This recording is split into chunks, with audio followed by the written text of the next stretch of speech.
Good morning students, मैं P S Kushwaha lecturer mechanical in department Hewett polytechnic Lucknow एक बार फिर से इस चैनल में आपका स्वागत करता हूं। मेरे पास कमेंट बॉक्स में बहुत सारे कमेंट्स आ रहे हैं कि सर ट्रसेस के बारे में पढ़ा दीजिए।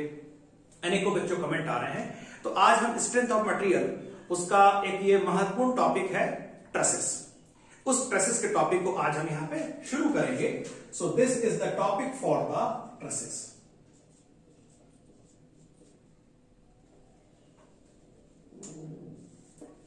सबसे पहले बात होती है कि ट्रस होता क्या है। सो ट्रस एक ऐसा स्ट्रक्चर होता है जिस स्ट्रक्चर का इस्तेमाल लोड को सपोर्ट करने के लिए इस्तेमाल में किया जाता है। आपने देखा होगा रेलवे स्टेशन पर जो रूफ होती है, रेलवे स्टेशन की जहां प्लेटफॉर्म पे आप खड़े होते हैं उसके ऊपर छत पड़ी होती है, उस छत को सहारा देने के लिए जो स्ट्रक्चर इस्तेमाल होता है वो ट्रस होता है। ट्रस का इस्तेमाल उस जगह करते हैं जहां पे लंबी बीम हम नहीं डाल सकते, बीम का जो अपना लोड होता है, सेल्फ लोड बहुत ज्यादा होता है, बहुत लंबी बीम हम नहीं कर सकते। तो ऐसे सभी स्ट्रक्चर्स में, फैक्ट्रियों के जो शेड्स होते हैं, ऐसे सब जगह पर हम ट्रस का इस्तेमाल करते हैं। तो एज एन इंजीनियर, आप चाहे सिविल के इंजीनियर हो या फिर मैकेनिकल के इंजीनियर, आपको ट्रसेस के बारे में जानकारी होना आवश्यक होता है। सो इससे पहले कि हम ट्रस के बारे में पढ़ें, हम जानेंगे कि ट्रस का एक अच्छा डिजाइन किसे कहते हैं। सो हम ट्रस को जानेंगे, what are the classification of the trusses. तो बच्चों, ट्रस के तीन क्लासिफिकेशन होते हैं। एक परफेक्ट ट्रस, एक ऐसा स्ट्रक्चर बहुत परफेक्ट है। दूसरा डेफिशिएंट, और तीसरा रिडंडेंट। सो ट्रसेस के तीन तरह के स्ट्रक्चर्स होते हैं, perfect truss, deficient and redundant. अगर हम इसका फिगर बनाएं तो एक ये ट्रस, एक ये बनाते हैं यहां पर, एक ये स्ट्रक्चर है, ये रहा और ये रहा।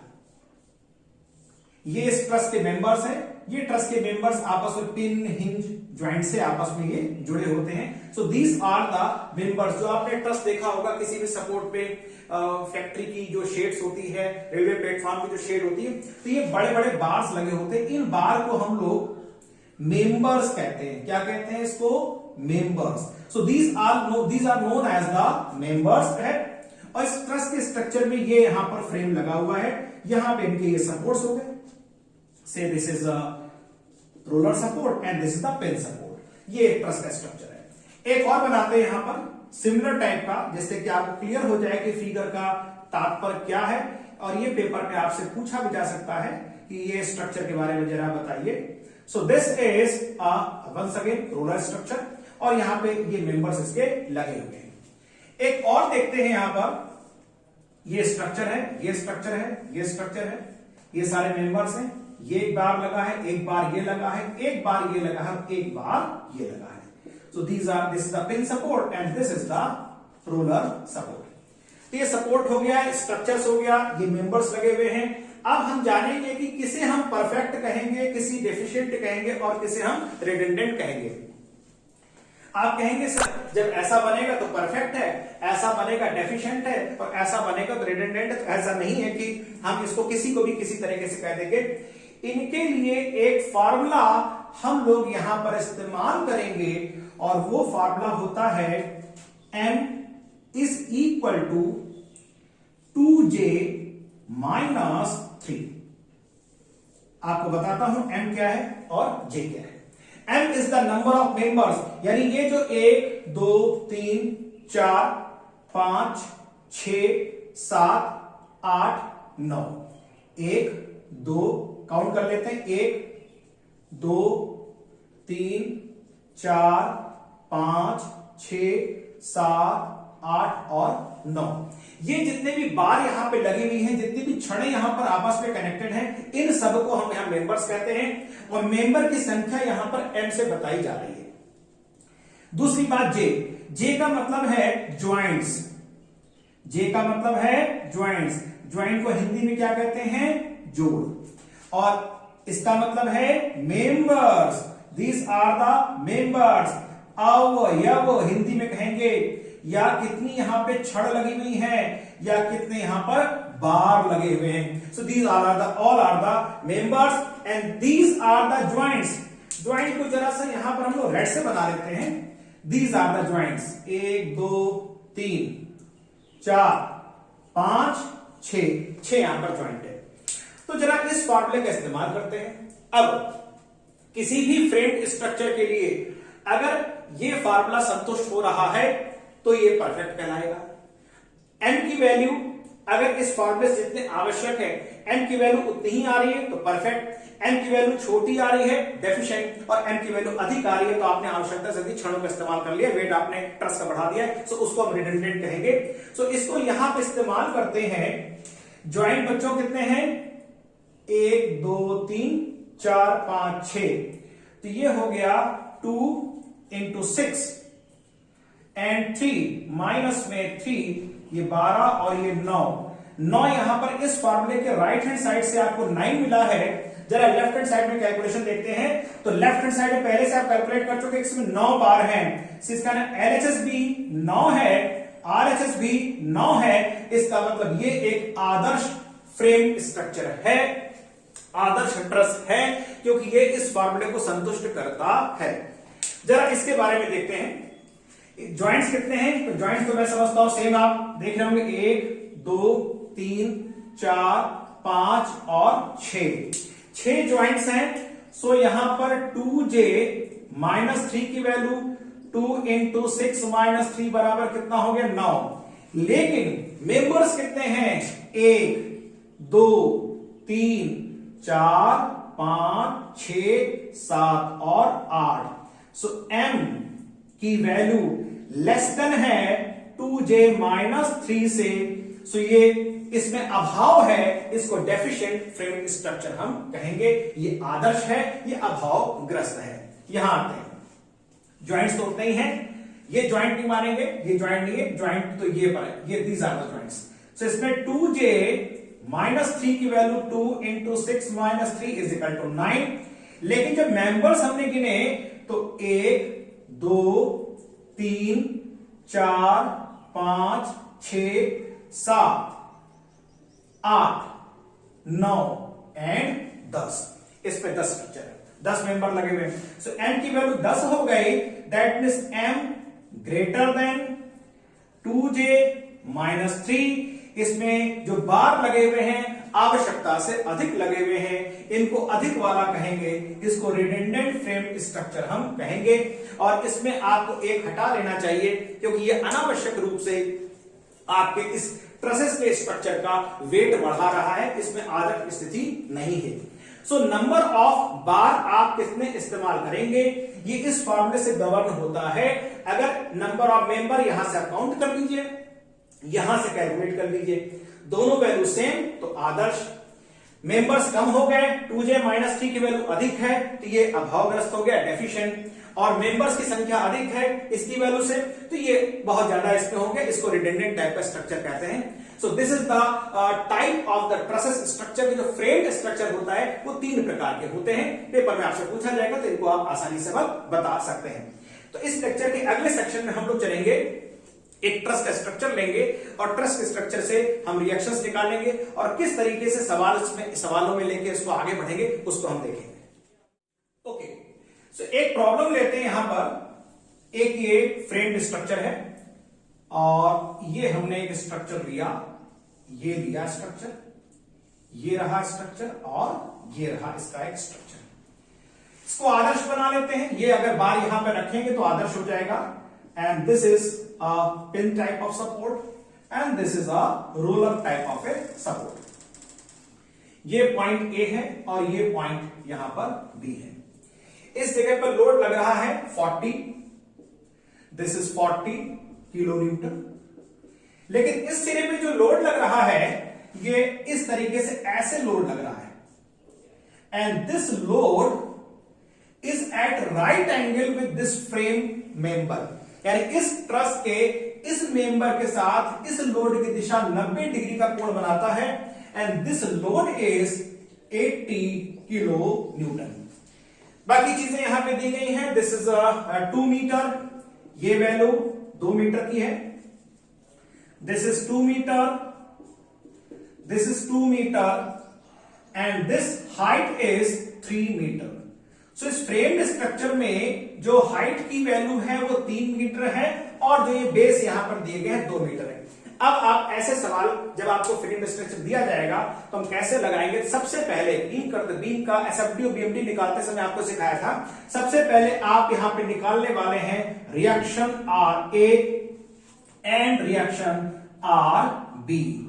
लेकिन एक महत्वपूर्ण बात, यहां पर ये एंगल आपको नहीं दिया है, ये नहीं दिया है कि हॉरिजॉन्टल से कितना है कि वर्टिकल से कितना है। हॉरिजॉन्टल से वर्टिकल से दे देता तो हमारे लिए काम आसान हो जाता, हम कॉस थीटा साइन थीटा आसानी से लगा लेते हैं, लेकिन हमको करना वही पड़ेगा।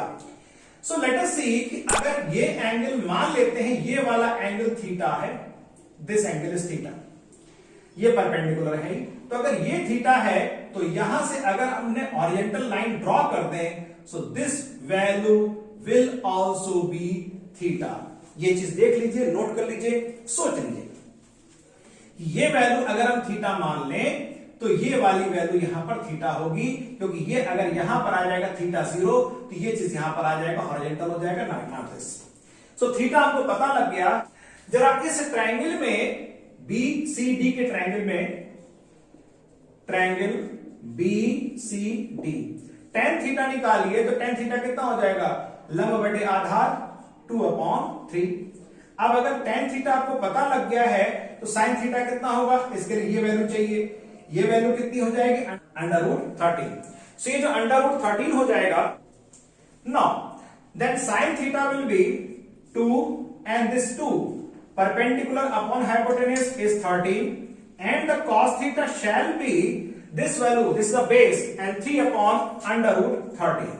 सो हमारे सामने अब हमने tan थीटा की वैल्यू निकाली और tan थीटा की वैल्यू की हेल्प से हमने sin थीटा निकाली और cos थीटा निकाल लिया। इसका फायदा क्या है उसको समझिए।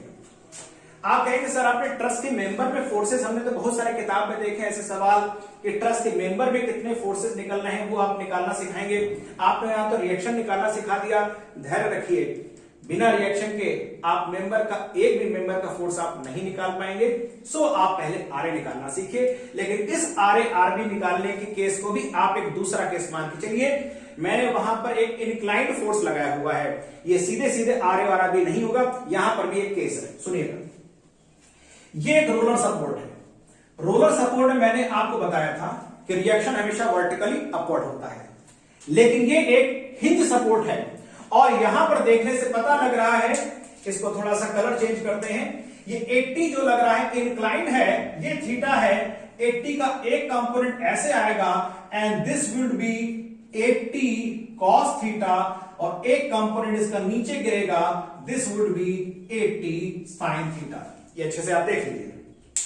सो अब होगा ये कि ये जो आर्य महाशय है यहां पर, ये आर्य महाशय, इनकी अब जिम्मेदारी बनती है, क्योंकि इनकी जिम्मेदारी तो केवल ऊपर की है, तो ये केवल ऊपर के लोड को सहारा देंगे। किसको किसको सहारा देंगे, 40 को सहारा देंगे और 80 sin थीटा को ये सहारा देंगे।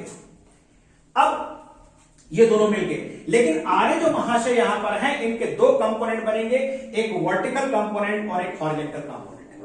वर्टिकल कंपोनेंट आरबी के साथ मिलकर 40 और 80 sin थीटा को सहारा देगा, लेकिन जो हॉरिजॉन्टल कंपोनेंट होगा आरए का, वो इस 80 cos थीटा को सहारा देगा। तो यहां पर यह बात आपको समझनी है। और जितने भी आपको मैंने शियर फोर्स बेंडिंग मोमेंट सवाल लगवाए थे, ये वाला केस वहां पे डिस्कस आई थिंक नहीं हुआ था। अब आप लोग इस बात को बहुत आसानी से अच्छे से समझिए और पकड़ लीजिएगा।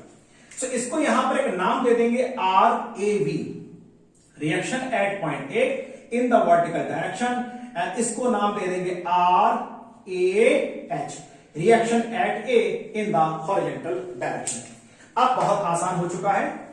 RAH इस डायरेक्शन में काम कर रहा है, इसके अपोजिट में कौन है, 80 cos थीटा, और cos थीटा के वैल्यू आप पहले से बच्चों निकाल चुके हैं, दिस इज 3/√13। सिमिलरली इसकी वैल्यू आपके पास आ चुकी है, RAV plus RB, RAB vertical, RB vertical, ये किसको संभालेंगे, 40 को और 80 sin थीटा को। सो this is 40 plus 80 sin theta, so this is 40 plus 80 और साइन थीटा कितना है 2/√3 2/√13 ये वैल्यू आपके पास आ चुकी है। अब आप करना क्या है, आपको ए पॉइंट पर आप मूवमेंट ले लीजिए। So taking the movement about point A और उसको 0 पुट कर देंगे। तो ए पर RAH है, खत्म हो गया, RAB है, खत्म हो गया। अब आइए 40 पर, यहां पर कुछ आपको चीजों को सोचना पड़ेगा। 40 किलो न्यूटन पॉइंट ए पर जब मूवमेंट लगाएगा तो कैसे लगाएगा, ऐसे लगाएगा क्लॉकवाइज, -40 और दूरी कितनी दी जाएगी, ये था पॉइंट, ये पॉइंट F है। सो ये दूरी दी जाएगी A इंटू F। क्यों माइनस है, क्योंकि 40 ए पॉइंट पर क्लॉकवाइज घुमा रहा है। यहां आइए 80 साइन थीटा डाउनवर्ड है और ए पॉइंट पे कैसे घुमाएगा, क्लॉकवाइज। सो -80 साइन थीटा और 80 साइन थीटा की डायरेक्शन नीचे है, डिस्टेंस AC हो गई। ओके 80 cos थीटा नोट करिएगा, 80 cos थीटा इस डायरेक्शन में काम कर रहा है और 80 cos थीटा चूंकि इस डायरेक्शन में काम कर रहा है तो ये इसको एंटी क्लॉक घुमाएगा। 80 cos थीटा इसको एंटी क्लॉक घुमाएगा, पॉजिटिव हो जाएगा। सो दिस इज 80 cos थीटा और उसकी डिस्टेंस बच्चों होगी CD वाली डिस्टेंस, क्योंकि 80 की अगर क्रिया रेखा आप मानेंगे तो यहां आएगा, हमें ये डिस्टेंस चाहिए, ये डिस्टेंस CD के बराबर है। This is C into D plus RB और RB तो ऐसे घुमा ही रहा है, तो ये पूरी डिस्टेंस हो गई AB and is equal to 0। यहां से आपको RAH आ चुका है। इस इक्वेशन से आपको RB की वैल्यू मिलेगी, RB की वैल्यू आप यहां रखेंगे तो आपको RAB की वैल्यू मिल जाएगी। सो मैंने आपके लिए वैल्यू निकाल के रखी हुई है। सो हियर इस इक्वेशन से आपको RB की वैल्यू मिल जाएगी, दिस इज 9.58।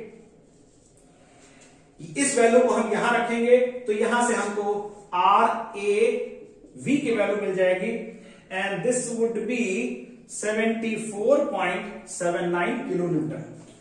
यहां से अगर आपसे सवाल ये पूछा जाए कि ए पॉइंट पर रिएक्शन बताइए, तो बच्चों ये ए पॉइंट का रिएक्शन अभी नहीं आया है, ये ए पॉइंट के रिएक्शन का ऊर्ध्व घटक है, ये ए पॉइंट के रिएक्शन का क्षैतिज घटक है यहां पर।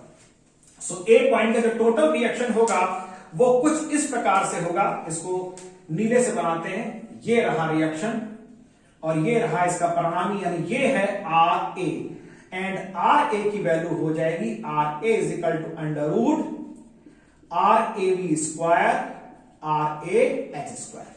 बस आपको समझ आ गई।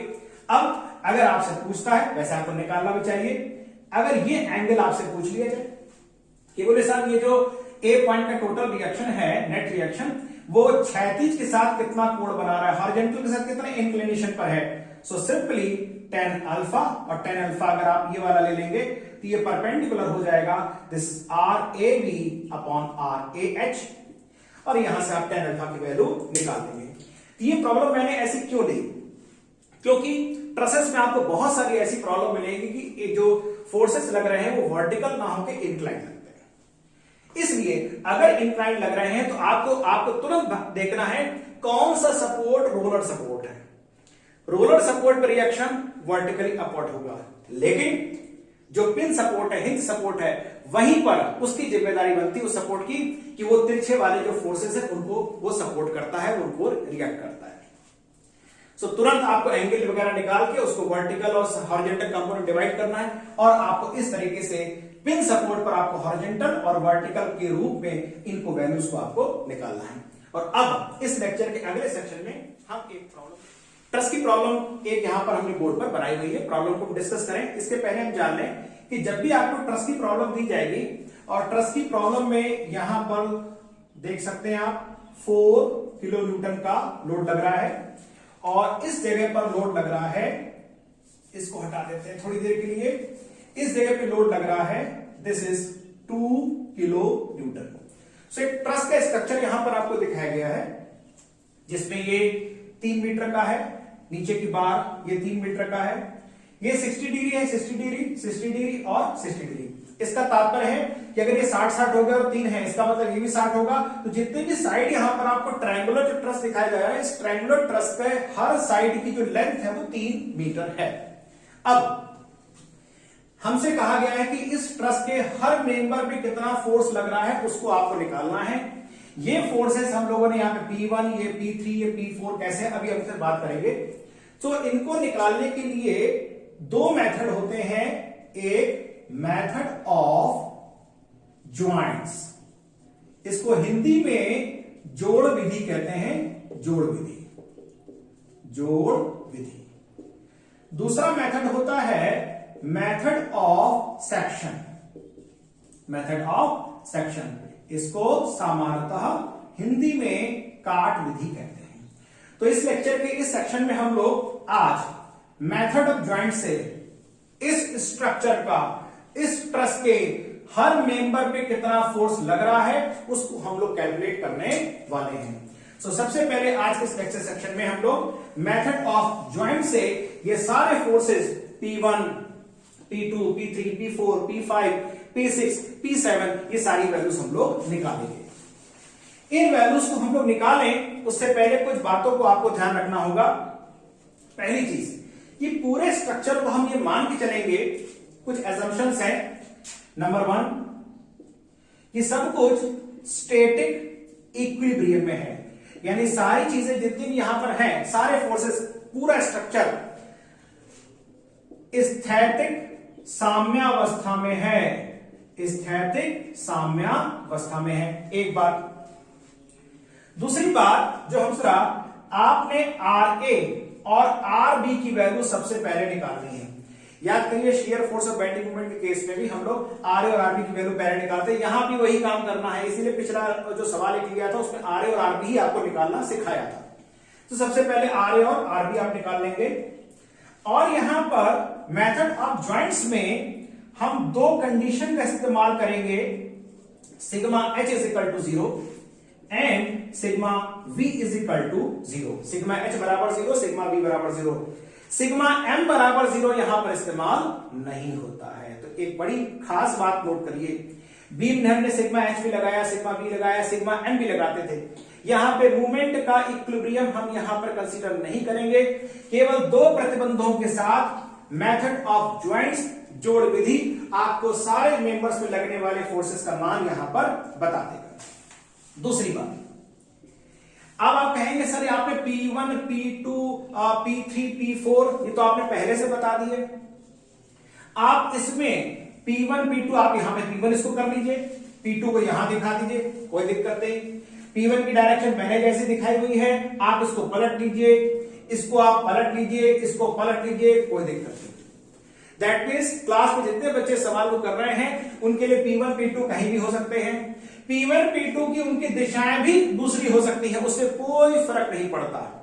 क्या मतलब, अगर P की वैल्यू पॉजिटिव है तो आपकी दिशा ओके, अगर P की वैल्यू नेगेटिव है तो आप दिशा को क्या कर लीजिए, दिशा को बदल दीजिए। बस इतना सा आपको काम करना है कि अगर P की वैल्यू जो आपने निकाली पॉजिटिव आ गई, तात्पर्य यह हुआ आपने जो दिशाएं देखी हैं, दिखाई हैं, वो सारी दिशाएं आपकी सही है। एक बात, इन केस P की वैल्यू नेगेटिव है, कोई भी P की वैल्यू नेगेटिव आ गई, इसका मतलब कि फिगर में मान लीजिए मैंने यहां पर दिशा ऐसी दिखाई थी, ये वैल्यू नेगेटिव आ गई। नेगेटिव आने का मतलब वास्तव में वह दिशा क्या है, इसका उल्टा हो जाए। केवल हमें इतना काम कर देना है। दूसरी बात, साइन कन्वेंशन इसमें नोट कर लीजिएगा। ट्रसेस के केस में साइन कन्वेंशन का इस्तेमाल बार बार होता है। जो भी फोर्सेस हम लोग यहां पर दिखाएंगे, नोट करने की बात, यहां पर अक्सर बच्चों को कंफ्यूजन हो जाता है और बार बार वो टीचर के पास जाते हैं, सर ये बात हमको समझ में नहीं है। तो अब आप लोग इस लेक्चर को पढ़ने के बाद आपका ये भ्रम दूर हो जाएगा। यहां पे जरा डाल देते हैं L1, ये लेक्चर नंबर 1 था। जितने भी हम यहां पे फोर्सेस इन मेंबर्स में दिखा रहे हैं, वो सारे के सारे फोर्सेस ज्वाइंट्स के पास दिखाए जाने हैं। ज्वाइंट्स के पास, ज्वाइंट्स के पास, बीच में नहीं, ज्वाइंट्स के पास ये सारे के सारे फोर्सेस जोड़े में दिखाए जाने हैं। और किसी भी एक मेंबर में, जैसे मेंबर 1 2 में आप देखेंगे दो फोर्सेस हैं P1 और P2, तो ये दोनों जगह पर हम दिखाएंगे ये P1 अगर मैंने इस ज्वाइंट की तरफ एरो कर रहा है तो ये वाला P1 इस ज्वाइंट की तरफ एरो करेगा। ये P2 मेंबर 1 5 में ज्वाइंट से अवे जा रहा है तो ये P2 भी ज्वाइंट से यहां पर अवे जाएगा। एक ही मेंबर में दो जगह पर फोर्सेस को आप लिखेंगे, वह दोनों फोर्सेस या तो ज्वाइंट से दूर की तरफ जाएंगे अथवा वह दोनों फोर्सेस ज्वाइंट की तरफ आएंगे। तो हर मेंबर में आप जो फोर्स लेंगे वो फोर्स दो जगह पे दिखाया जाएगा, ज्वाइंट के एक सिरे पर और दूसरे सिरे पर, या तो वो ज्वाइंट की तरफ जाएगा अथवा वो ज्वाइंट से दूर जाएगा, दो जगह पे आप दिखाएंगे।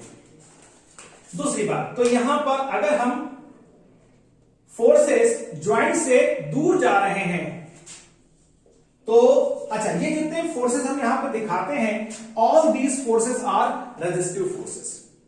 तो जो भी फोर्सेस हम यहां पर ट्रस में दिखा रहे हैं ये सभी के सभी इन बलों के लगने के परिणाम स्वरूप जो प्रतिरोधात्मक बल हैं, रेजिस्टिव फोर्सेस हैं, उनको यहां पर दिखाया जा रहा है।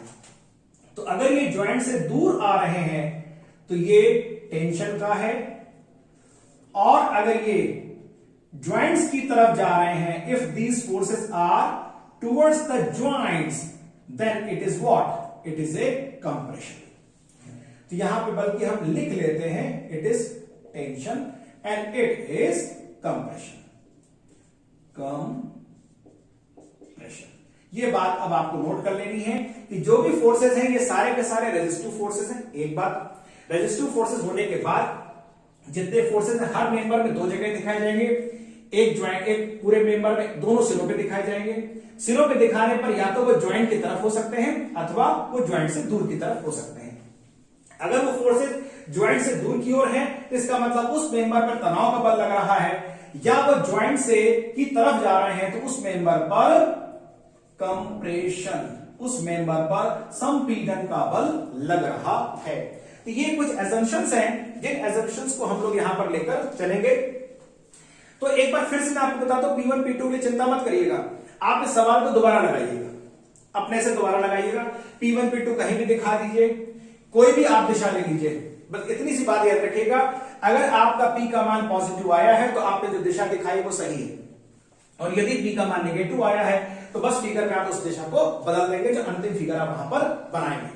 ओके, तो ये मेथड ऑफ ज्वाइंट्स में हमने इन सब बातों को सीखा। दूसरा काम ये करना है कि जितने भी ज्वाइंट्स हैं उन ज्वाइंट्स को हमें नाम देना है, 1 2 3 4 5 एंड सो ऑन। कुछ किताबों में या आप मेरी किताब के अलग और सवालों में आप इनको ABCD भी करके दे सकते हैं, तो अलग अलग उनको नाम देने पड़ते हैं। तो every joint has to be given a particular name, इधर ABCD or 1 2 3। एज यूजुअल हमेशा की तरह पे हम सबसे पहले रिएक्शन निकालेंगे। So this is the value of RA and यहां पर हमको मिल जाएगा RB। सो RA और RB की वैल्यू कैसे निकालेंगे, ये भी थोड़ा सा केस है, आपको समझना होगा।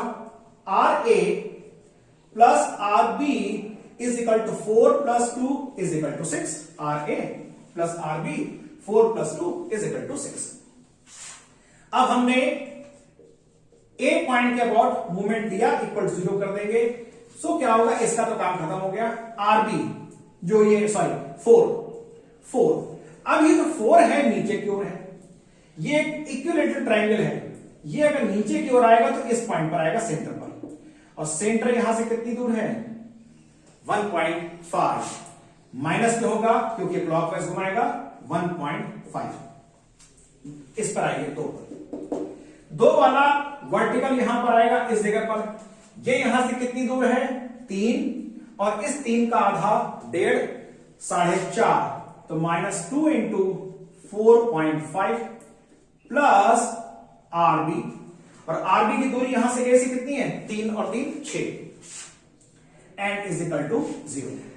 इसको आप सॉल्व करेंगे, तो मैंने आपके लिए सॉल्व करके पहले से रखा हुआ है, ये आपको सिखाने के लिए कि कैसे आप करेंगे। ध्यान रखिएगा ट्रसेस के केस में जब फोर्सेस ऐसे आते हैं तो आपको सीधे सीधे उसकी दूरी नहीं मिल पाएगी। तो अगर हम इस डॉटेड को यहां पर मिला दें, इस 4 को डॉटेड कर दें, तो यहां पे सेंटर पे आएगा, ये 3 है 1.5 हो जाएगा।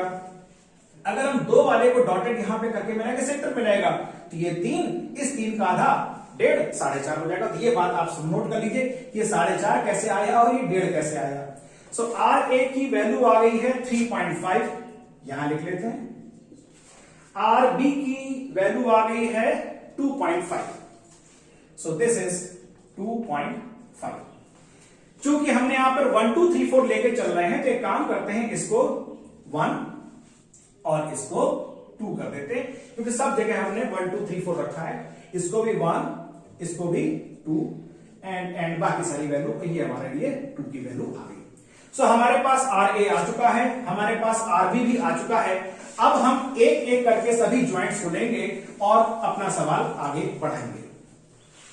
इसको करने के लिए भी एक टिप नोट करेंगे। टिप है, चूंकि आपके सामने प्रतिबंध है कि आपको ये दोनों ही साम्यावस्था की प्रतिबंधों का इस्तेमाल करना है, सिग्मा एच बराबर 0, सिग्मा बी बराबर 0। अर्थात आप ऐसे किसी भी जोड़ से आरंभ नहीं कर सकते जहां पर 2 से अधिक फोर्सेस अज्ञात हो, 2 से अधिक बल हमको ना पता हो, मोर देन 2 फोर्सेस अननोन हो। जैसे यहां पे आ गए, सपोज करिए आप ज्वाइंट 5 पर आ गए, P2 नहीं पता, P4 नहीं पता, P5 नहीं पता, P6 नहीं पता, तो हम यहां से सवाल को आरंभ नहीं कर सकते, क्योंकि 4 फोर्स है, चारों नहीं पता। यहां पर नहीं पता, नहीं पता, नहीं पता, 3 हो गए, 1 पता है, लेकिन 4 में से 1 पता है, 3 नहीं पता हमको, 3 हमको ज्ञात नहीं है, तो हम यहां से भी आरंभ नहीं कर सकते। तो हमें एक ऐसा ज्वाइंट खोजना होता है, मेथड ऑफ ज्वाइंट्स में ऐसा ज्वाइंट खोजना है जिस ज्वाइंट पर 2 से ज्यादा फोर्सेस हमको अननोन ना हो, मैक्सिमम 2 ही अननोन फोर्सेस हैं। तो मैं समझता हूं कि या तो आप ज्वाइंट 4 से शुरू करिए, क्योंकि यहां पर P6 और P7 अननोन है, बाकी R2 आपको पता है, या फिर आप ज्वाइंट 1 से शुरू करिए, P1 अननोन है, P2 अननोन है, R1 आपको पता है, राइट। सो इसके लिए टिप ये है, start from a joint where maximum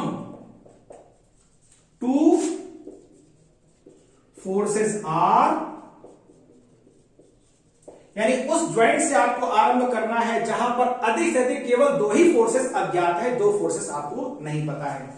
तो हम जब इस सवाल करते हैं तो हमेशा हमको ज्वाइंट बताना पड़ता है अपने परीक्षक महोदय को। तो ज्वाइंट 1 से शुरू करेंगे। ज्वाइंट ए पर अब देख लीजिए 60 है, तो ये वैल्यू हो जाएगी, इस ओर जाएगी।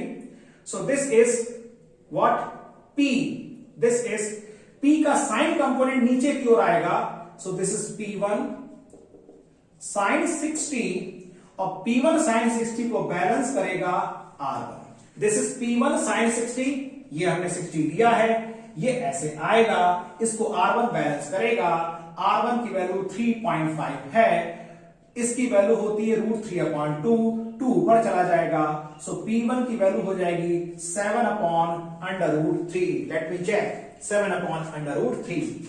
सो P1 की वैल्यू बच्चों आ चुकी है, इट इज 7/√3, राइट। तो ये वैल्यू हम यहां भी लिख लेंगे और यहां भी लिख लेंगे 7/√3। अब P1 का एक कंपोनेंट हॉरिजॉन्टल होगा, जिसकी दिशा इस ओर होगी, इस ओर। तो अगर हम P1 को यहां पे बना लें, 1 कंपोनेंट ये रहा यहां पर P1, ये रहा यहां पर, सॉरी P2 इस तरफ है, ये रहा यहां पर P2, और ये रहा यहां पर R1, और ये एंगल यहां पर 60 डिग्री है। तो हमने क्या किया, ज्वाइंट 1 का, जोड़ 1 का हमने यहां पर फ्री बॉडी डायग्राम यहां पर बना दिया। तो इसको P1 साइन को R1 ने बैलेंस कर लिया, P1 cos 60, P1 cos 60 जो इस दिशा में जाएगा, P1 cos 60 उसको बैलेंस कर लेगा P2। सो P1 आपको मिल चुका था, हमने रखा 7/√3, cos 60 1/2 होता है, इट इज P2। ये हो गया 3.5/√3, यहां भी लिख लेते हैं 3.5/√3। सोचिए, सोचने में क्या बुरा है, अगर P2 की दिशा हमने उल्टी मानी होती तो क्या होता, P2 की दिशा में उल्टी मानी होती तो ये श्रीमान जी यहां पर हो तो बैलेंस नहीं होता और मामला ले देके जीरो आ जाता, ले देके ये नेगेटिव आंसर आ जाता। तो P1 का काम हो चुका है। अब हम यहां से आगे बढ़ते हैं। हमने P1 निकाल लिया, P2 निकाल लिया, दोनों जगह चले। अब हम लोग चलते हैं यहां से ज्वाइंट 2 पर। क्यों ज्वाइंट 2 पर? ज्वाइंट 2 पे P1 पता है, ये वैल्यू पता है, P3 और P4 का फैसला यहां पर हो जाएगा। सो अब हम चलेंगे ज्वाइंट 2 पर। ज्वाइंट 2 पर गए तो फ्री बॉडी डायग्राम बनाते हैं। ये P1 आ रहा है, ये P3 है, ये P4 है और ऊपर से 4 किलो न्यूटन का बल आ रहा है। ये 60 डिग्री है और बाकी चीजें हमको पता है। सो अब यहां पे देखते हैं ऊपर से नीचे की ओर क्या क्या है, 4, नीचे से ऊपर की ओर क्या है, तो ये जरा देखिए ये कितना है, ये एंगल 60 डिग्री, ये एंगल 60 डिग्री। तो P1 का साइन कंपोनेंट ऊपर जाएगा तो हम यहां पे लिखते हैं P1 sine 60 vertically upward plus P4 sine 60 vertically upward and is equal to 4। P1 आपको पता है, P4 आपको मिलेगा and you will get P4 here as 1/√3। आप कैलकुलेट करेंगे आपको मिल जाएगा। सो P4 यहां पर हम लिखेंगे 1/√3, ये भी हो गया 1/√3। यहां पर हमने क्या किया था, सिग्मा V बराबर 0 किया था। अब इसी जोड़ पर सिग्मा H बराबर 0 देखिए कैसे करते हैं। सिग्मा H इसका काम नहीं है, सिग्मा H P1 cos इस ओर जाएगा, P4 cos 60 इस ओर जाएगा, तो P4 cos 60 और ये P3 आपस में जुड़ जाएंगे। सो P4 cos 60 इस ओर प्लस P3, ये दोनों इधर हो गए। इनका मुकाबला करेगा P1 cos 60, राइट। P1 आपको पता है, P4 पता लग चुका है, यहां से हमको P3 मिलेगा and P3 will be 3/√3। So P3 is equal to 3/√3। बहुत आसान सवाल होते हैं ये वाले और आपको किसी भी तरीके से घबराने की जरूरत नहीं है। आप केवल मेथड ऑफ ज्वाइंट्स लगाते जाइए एक एक ज्वाइंट पर, और उसी ज्वाइंट से आप शुरू करेंगे जिस ज्वाइंट पर अधिकतम 2 ही फोर्सेस अननोन हैं, और एक एक करके आप सवाल में आगे बढ़ते जाएंगे। तो हमारे सारे काम हो गए। अब चलते हैं हम लोग ज्वाइंट 5 पर। Joint 5, okay, joint 5।